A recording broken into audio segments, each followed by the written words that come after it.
Bueno, buenas tardes. Paso por aquí nuevamente para hacer algunos comentarios adicionales sobre el último vídeo que subí sobre la rotación de capital que se ha iniciado en el mercado en estos últimos meses, el año pasado en concreto. Eh, y es que a raíz de este vídeo me han surgido, me han llegado un montón de preguntas, obviamente, naturalmente, sobre el por qué está pasando esto, sobre cómo se van a mover los precios que podemos esperar de los diferentes activos, sobre cuándo van a ocurrir estas cosas, etcétera, ¿no? Y bueno, sonrío un poco porque evidentemente todas estas preguntas, en especial las últimas dos sobre los precios y los momentos, pues son imposibles de contestar con certeza, evidentemente. Yo desde luego no puedo, nadie puede. Y si alguien dice que puede esto, pues bueno, no lo sé. Los mercados no funcionan así, ¿no? Son completamente impredecibles, ¿no? Pero sí que quiero aportar algo de luz sobre estas tres o cuatro preguntas que han salido habitualmente, porque creo que sí que hay más información que se puede incluir en la coctelera, ¿no? Entonces, respecto a los motivos de por qué está pasando esta rotación de capital, en verdad lo que todos buscamos cuando preguntamos esto es un motivo que nos diga, por este motivo va a pasar esto, ¿no? Esto no es así, no está funcionando así y no funciona así nunca, nunca ha funcionado así, ¿no? Normalmente sí que hay un disparador que es el que provoca un evento del que luego más adelante voy a hablar, pero en realidad la motivación para que pasen estas cosas viene de muchos lados, ¿no? Viene de, pues, podemos hablar, por ejemplo, de los apalancamientos que tenemos en general ahora en el mundo. El otro día escuchaba en una reunión de no profesionales al respecto hablar de que no estamos tan endeudados como estamos en 2007. Esto no es cierto. Los países tienen ahora aproximadamente un 100% de deuda media sobre el Producto Interior Bruto, cuando en 2007 estábamos en los entornos del 60%. Las corporaciones, las compañías también están en los entornos del 78, 79, 80%, cuando estábamos en los 60 en aquel momento. Las familias están más o menos igual en términos de apalancamiento, con sus 60% y tal, pero a cambio de eso el poder adquisitivo de los ingresos de esa misma familia pues no es el mismo, con lo cual en términos relativos se agrava también la situación, con lo cual a nivel de apalancamiento la situación es bastante peor de lo que fue la última vez que ocurrió un evento como el que parecería que va a ocurrir en estos próximos meses, ¿no? El mercado inmobiliario, que es un anticipo normalmente del cambio de ciclo, es de los primeros mercados que se empiezan a mover, ya se está parando en algunos países. Podemos mirar las ventas de casas y los precios que hay en Estados Unidos, en sitios como Florida, etcétera. También está empezando a pararse por allí el mercado inmobiliario. Otro síntoma digamos, que nos deja oler que estas cosas pasan es que digamos, el amateur empieza a participar de los mercados como queriendo subirse a la fiesta, ¿no? Y no estoy hablando especialmente de los mercados de bolsa, que también pasa, sino en general en cualquier mercado, ¿no? No tenemos más que entrar en redes sociales o en los periódicos y tal, y gente que nos vende apalancamientos de productos financieros. Sí, ponte en los fondos un préstamo a la inversión y con esto vas a conseguir más rentabilidad, o compra una casa, la hipotecas y con lo que te da el banco compras otra casa y le vuelves a hipotecar y con el alquiler pagas la hipoteca de la primera casa, y esquemas de este tipo que son esquemas en realidad bastante poco profesionales en general, ¿no? Que no digo que no sean válidos en su momento, en su contexto y de su manera, pero cuando llegamos a ver que el gran público habla de cosas técnicamente complejas y evolucionadas como estas, pues también es otro indicador, ¿no? Y hay muchos otros indicadores digamos, que están anticipando pues este cambio de ciclo, ¿no?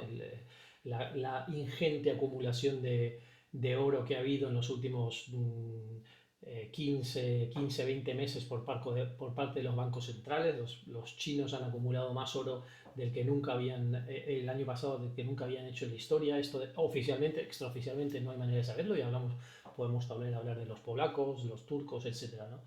Entonces hay muchos motivos, que ninguno de ellos per se es indicativo de un cambio de ciclo, la rotación de capital. Me viene ahora a la cabeza la rotación de capital, donde hemos pasado de que el capital entre salvajemente en compañías de crecimiento a que ahora entre salvajemente o entre más, digamos, en compañías de pequeña y mediana capitalización. El Russell está outperforming el Nasdaq y el SP 500 por un tiempo ya. Entonces hay como muchos indicadores, rotación en el sentido también de países, porque Europa está funcionando mejor que Estados Unidos. Hay bastantes indicadores que están, valga la redundancia, indicando que el ciclo cambia, ¿no? Este es el porqué. No hay un motivo que nos dispare esto, ¿no? ¿Y hasta cuándo? ¿Cómo y hasta cuándo? Bueno, la realidad es que nadie lo sabe. No tenemos ni idea de cómo va a ocurrir esto, ¿no? De hecho, el otro día leí una cita de un inversor muy conocido que se llama Paul Tudor Jones, que decía que no hay formación, ni entrenamiento, ni preparación ninguna para el último tercio del movimiento de un mercado, ¿no? No tenemos forma humana de protegernos y de prepararnos para este último tercio, tanto si es un mercado bajista como un mercado alcista, ¿no? Y ahora intuyo que estamos en esta situación, de manera tal que no sabemos cuándo va a cambiar el ciclo, ni por supuesto cómo, ni desde dónde, ¿no? Que también esa es otra pregunta, ¿no? Pero bueno, si tuviéramos que atisbar, si tuviéramos que hacer un ejercicio de adivinación, por decirlo de alguna manera, de cómo van a funcionar los diversos mercados en los próximos meses barra años, diría que más o menos lo que deberíamos esperar es lo siguiente. Ahora mismo las materias primas están en una corrección, diría además que bastante severa, ¿no? Hubo una subida muy importante en el año pasado las primeras semanas, diría, en concreto en el mes de enero de este año, hubo una subida muy importante y desde ahí se han corregido. Todavía seguimos estando en ese momento de corrección, no tenemos una entrada libre de riesgo en materias primas ahora mismo, podrían seguir bajando perfectamente, pero después de esta corrección en la que estamos ahora, vendrá un bull run, o sea, perdón, vendrá una subida muy importante en materias primas que en función de los precios a los que hayamos entrado, puede hacer un por 2, un por 3, un por 4 o por 5 o más en función de la materia prima, del precio al que haya entrado, del momento, etcétera, etcétera, ¿no? Conclusión, ahora no es el momento de comprar si estoy pensando en entrar al mejor precio posible, un low risk entry, no una entrada de bajo riesgo, con una potencial de caída más pequeño, mucho más pequeño que el potencial de subida, pero si estoy pensando en el ultra largo plazo no es mal momento tampoco ahora para entrar, ¿no? Porque como decía en el vídeo anterior, las materias primas y los activos duros van a funcionar durante los próximos muchos años muchísimo mejor que desde luego que los activos financieros tradicionales con total seguridad, ¿no? Como estamos en un momento de ciclo que es el último tercio, como he dicho anterior, o bueno, potencialmente sería el último tercio, estamos en una fase de euforia. Una característica adicional que tienen estos ciclos, el final del ciclo es precisamente esto, la euforia. Entonces, en los mercados de renta variable y también de renta fija, lo que cabría esperar antes de que llegue el cambio de ciclo, el evento definitivo de cambio de ciclo, que no sabemos cuándo va a ocurrir, lo que cabría esperar es que los mercados suban y posiblemente suban mucho.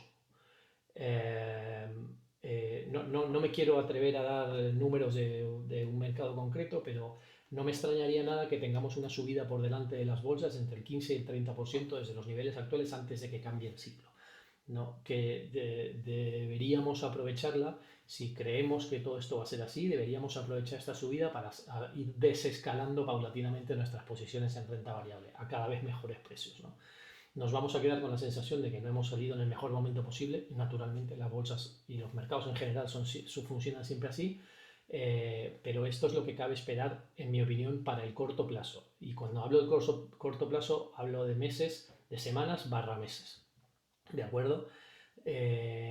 Y en este contexto va a ser bueno tanto para bolsas como para renta fija como para materias primas. Estamos en un contexto de euforia del ciclo en el que todo el mundo, todos los inversores amateurs quieren participar en el mercado. Lo que suele pasar es que, y si se fijan, es lo que ha pasado en las bolsas en los últimos meses. Lo que suele pasar es que la pendiente de subida es cada vez más pendiente, cada vez cada vez sube más y más rápido antes de que termine el ciclo, ¿no? En la última gran subida que hubo de bolsa, que fue desde las tarifas, desde el anuncio de las tarifas en abril de 2015 hasta octubre de Trump, la bolsa americana subió aproximadamente un 40% en 6 meses. Esto es una locura, es una barbaridad de subida. Pero es que es lo mismo que está ocurriendo en los últimos años, donde hemos tenido el año pasado, dependiendo del mercado en el que nos moviéramos, entre 15 y 50%, el año anterior, dependiendo del mercado, igual alrededor de 25%, y el año anterior todavía 25%. 23, 24 y 25 es lo que ha pasado, que son rentabilidades que no son habituales en un mercado incluso de bolsa, ¿no? Entonces esta es otra característica de que estamos en una fase del ciclo, característica, valga la redundancia, ¿no? Donde la euforia es lo que lleva, lo que los angloparlantes llaman FOMO, ¿no? El Fear of Missing Out, es lo que lleva a que los mercados aceleren cada vez más hasta que cambie el ciclo, ¿no? Entonces, esto va a ocurrir también en posiblemente lo estemos viviendo ahora mismo estamos, hoy estamos un poco, estos días estamos un poco más tranquilos, pero hace 3 semanas estamos en las postrimerías de la Tercera Guerra Mundial y tenemos aquí, según los medios de comunicación, y tenemos aquí los mercados en máximos históricos, tanto los mercados americanos como bueno, el resto de los mercados, ¿no? Con lo cual, pues lo probable es que esto siga así durante un tiempo. Probablemente, como digo, semanas o meses, ¿no? Entonces, ¿cuándo van a ocurrir estos eventos? A mí personalmente no me extrañaría ver niveles de SP500, que ahora lo tenemos en 7200. No me extrañaría verlo en 8000, 8500 y niveles de este estilo, o sea, 15 y 20% por encima de ahora, y en esos contextos sería agresivamente vendedor. Vendedor en general de bolsa, en particular de cosas que sabemos que van a ir peor, ¿no? ¿Cuándo va a ocurrir esto? La verdad es que no se sabe, nadie lo sabe. Me extrañaría mucho que este ciclo no se empiece a desarrollar, no empecemos a ver síntomas de recesión global este año, al final de este año, a finales de este año, para concretarla el año que viene. Ya saben ustedes que las recesiones siempre se miran hacia atrás, y cuando miras hacia atrás dices, pues entramos en recesión en marzo del 27, digamos, pues entramos en recesión en septiembre del 26, ¿no? Porque necesitamos 2 trimestres consecutivos de PIB negativo para técnicamente considerar que estamos en una recesión, ¿no? Cuando esto pasa, lo que tradicionalmente ocurre es que los bancos centrales llegan tarde a la fiesta, siempre lo han hecho, casi siempre lo han hecho, o siempre lo han hecho, y entonces necesitan que haya sangre para hacer lo único que saben hacer, que es imprimir dinero. No lo único que saben hacer, pero lo que suelen hacer, y la única alternativa que tienen en esta ocasión, que es imprimir dinero. En función de la gravedad de lo que nos estemos encontrando en ese momento, la impresión de dinero será extraordinariamente salvaje, mucho más grande de lo que ha habido en el COVID y lo que ha habido en el pasado, si es un cambio de ciclo de 15 años como lo que estamos previendo, y eso lo que hará es dará lugar a que los mercados se recuperen con relativa facilidad, digamos, pero de manera temporal, ¿vale?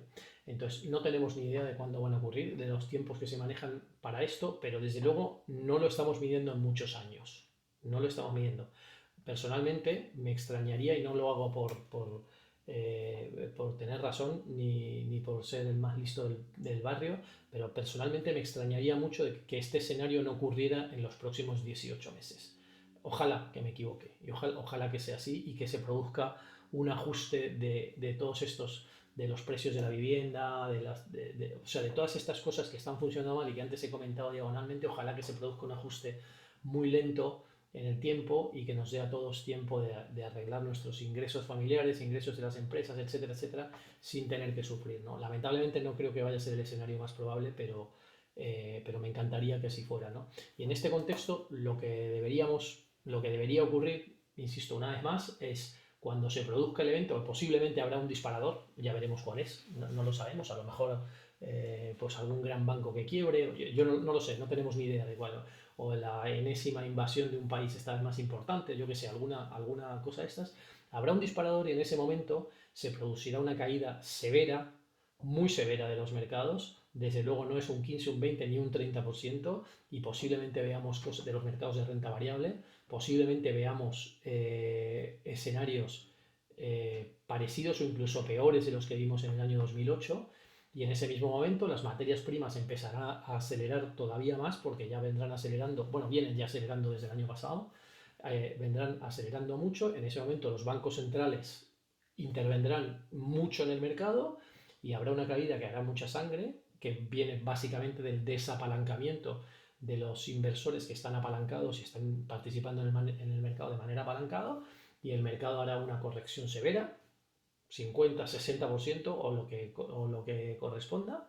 Entrarán los bancos centrales en algún momento del ciclo y volveremos a subir. Volveremos a subir para potencialmente después seguir el resto del ciclo, que ya veremos cómo ocurre. Ya no me atrevo, bastante me atrevo a pensar sobre esto como para seguir pensando más adelante. Pero lamentablemente no tenemos, ojalá, las fechas ni los niveles de cuándo vaya a ocurrir esto, porque al final no nos olvidemos una cosa. Si el SP500 sigue subiendo hasta 8.500 o 9.000 en este último arreón de los mercados de renta variable, y a partir de ahí me hace un menos 50% desde esos niveles, vamos a seguir estando en 4.200 puntos, que lo tuvimos hace 2 años. O sea, tampoco es una pérdida tan salvaje desde aquellos niveles. Lo será para la gente que entró tarde, evidentemente. Así que nada, eso es lo que quería contarles. No sé si aclara o oscurece, pero esos son algunos detalles adicionales sobre lo que comenté en el último vídeo.